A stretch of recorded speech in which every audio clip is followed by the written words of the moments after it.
औज़ुबिल्लाहिमिनश्शैतानिर्रजीम बिस्मिल्लाहिर्रहमानिर्रहीम अअज़्ज़मल्लाहु उजूरना व उजूरकुम बिइस्तिशहादि अमीरुल मोमिनीन अलैहिस्सलातु वस्सलाम अम्मा बाद फ़क़ाल अलैहिस्सलातु वस्सलाम उसीकुमा बितक़वल्लाहि वला तग़ियद दुनिया बैन वक़तकुमा।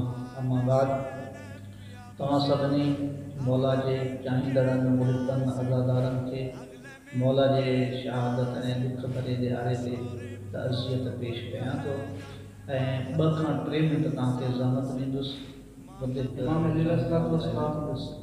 इमाम हसन इमाम हुसैन अलैहिस्सलाम खे आईनो बणाईंदे पंहिंजे नूरानी ज़बान सां जेके हिकमत जा कलमा चया आहिनि उन्हनि जो अक्स असां तव्हांजे मोटे थो। याने इमाम अलैहिस्सलाम सिधी रीत पंहिंजे बचन खे मुखातिब हुया, लेकिन अणसिधी रीत उहे असां तव्हांखे चई रहिया हुआ। इमाम अलैहिस्सलाम फरमायो उसीकुमा बितक़वल्लाह, मां तव्हांखे वसियत करियां थो त तक़वा इलाही इख्तियार कयो, ख़ुदा खां ॾिजो। मां तव्हांखे वसियत कयां थो त ख़ुदा खां ॾिजो।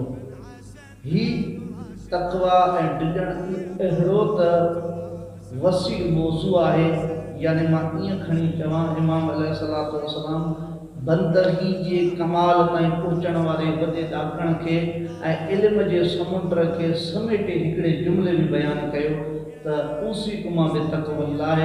जेकॾहिं तव्हां बंदगी जे कमाल ताईं पहुचणु चाहियो था, समाज खे सुधारणु चाहियो था, पंहिंजी बुराइयूं ख़तमु करणु चाहियो था त सभिनी खां पहिरियों तव्हांखे ख़ुदा खां ॾिजणु आहे। इन सॼे जुमिले खे अगरि हिन अंदाज़ में बयानु कजे त न थींदो त इमाम अलैहिस्सलाम जो चवण त ख़ुदा खां ॾिजो, यानी इमाम अलैहिस्सलाम चवनि था त जेको ख़ुदा खां ॾिजंदो उहो कंहिंखां न ॾिजंदो, ऐं जेको वरी ख़ुदा खां न ॾिजंदो उहो हर कंहिंखां ॾिजंदो।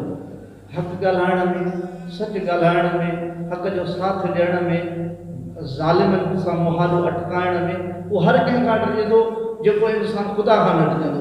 त मतां इहो मूंखे बदिराए, मतां इहो मूंखे माराए छॾे, मतां मुंहिंजो हक़ खाई वञे, या मतां मुंहिंजी बदनामी थी पवे, या मतां मुंहिंजे ज़ुल्म ते, जेको इंसान अलाह खां न ॾिजंदो। पर जेको इंसान अलाह खां ॾिजंदो उहो न कंहिं वॾेरे खां ॾिजंदो, उहो न कंहिं भोतार खां ॾिजंदो, उहो न कंहिं जाबिर ज़ालिम हुकुमरान खां ॾिजंदो, न ई वरी कंहिं ॿिए ताक़तवर इंसान खां ॾिजंदो, छो त हू उन ज़ात खां ॾिजे थो जेको सभिनी खां वधीक ताक़तवर आहे।